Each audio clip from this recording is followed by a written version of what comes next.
Thank you, Mr. Speaker. Colleagues, MoneyRates.com has ranked the 10 worst states for making a living, and the news isn't great for Oregon. We rank 6th on the list. According to the website, we received this ranking because Oregon suffers from an above-average rate of unemployment. And once our residents find a job, they have to contend with a high cost of living and a high tax rate. This combination gives Oregon the 6th worst adjusted average income in the country at $30,343. This ranking supports a recent assessment by the Wall Street Journal, which rated Portland number 2 on the Misery Index that looks at local unemployment rates, increases in gas prices, and changes in home values. Colleagues, we can't forget that Oregon families are suffering, and we must pass measures this session that give them relief from unemployment and rising food and gas prices. Earlier this session, a representative from the 100 Valleys of the Umpqua introduced a bill that would have done just that. The bill would have provided a $500 tax credit and would have adjusted the personal income tax brackets to reduce the burden on lower-income Oregonians and families.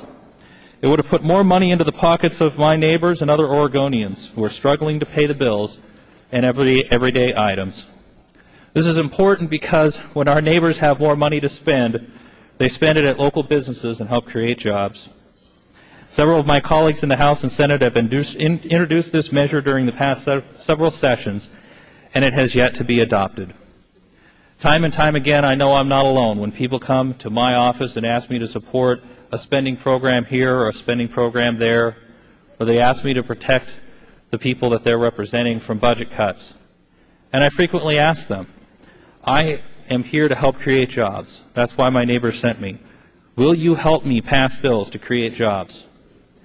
And what I get in response are blank stares, or I get a response that our people really, that's not on our legislative agenda, and so we can't work on it.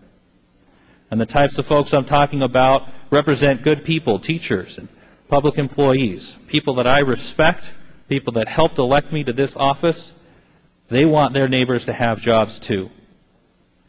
So what I'm asking for all of you to do is the next time someone comes to your office and says that the budget isn't right, that we aren't spending enough money, that we aren't levying enough taxes to spend on these programs, ask them to help us pass the bills that are absolutely necessary to put Oregonians back to work, because when our neighbors have jobs, we have enough money for education. We have enough money for the programs that the neediest among our neighbors require.